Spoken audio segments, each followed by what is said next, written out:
All right, here are 5 things to know as we start your day. We are waiting for investigators to identify remains found in one of the 2 homes that burned down in Auburn back on Saturday. Maine State Police say the fires happened during a standoff that ended with a tactical team shooting and killing a man named Leon Hinckley. Hinckley had a long criminal record and was just granted bail last week. Members of the Maine Fraternal Order of Police say a judge should not have granted Hinckley bail. Members of the Maine Judicial Branch say it is dangerous to blame the court for what happened. Wall Street Journal reporter and Bowdoin College graduate Evan Gershkovich is scheduled to stand trial next Wednesday. A Russian court announced yesterday that the trial will be held behind closed doors. Gershkovich has been in a Russian prison since March of last year. He is accused of spying, but the Russian government hasn't provided any evidence of that. Gershkovich, the Wall Street Journal, which is his employer, and the U.S. government have all denied the allegations. Federal officials say a pilot was at fault for a deadly plane crash in Arundel a couple of years ago. The National Transportation Safety Board released a report of its findings yesterday. In that report, the NTSB says turbulence and an increased workload led the pilot to lose situational awareness. The plane ultimately crashed into the trees, killing both the pilot as well as the 1 passenger.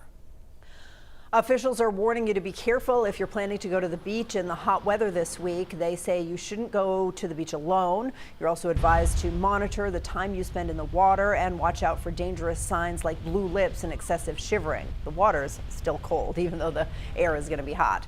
First responders say don't be afraid to ask lifeguards about what conditions are like for the day as well. And there are a number of cooling centers set up all around the state. For a list, you can text the word COOL to 828-6622. It's his reaction time. And the Boston Celtics are NBA champs again. Jason Tatum, 31 points, 11 assists, 8 rebounds. Boston blew past Dallas 106-88 to win its 18th championship.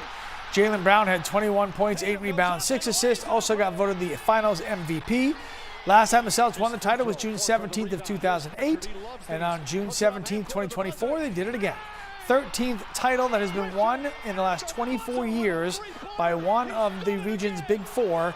The Bruins, Red Sox, Patriots, and Celtics. That's a lot of championships. Yeah. Good stuff. Title town. Reason to celebrate. Title town. Yeah, when your kids are turning blue, it's probably time. Yes. Pull them out. It's a good tip. Lips, That's yeah. good. Yeah, That's it's a cue. Yeah, okay. You're welcome. Yes, you're welcome, folks. You're welcome. We're looking at some serious heat these next few days, and some will end up with a heat wave. Thunderstorms Thursday afternoon. Break it. Weekend back to more tolerable air and probably some sunshine there, especially Saturday. See ya tomorrow. Stay cool, folks. Look at all those stars. Oh, there you go.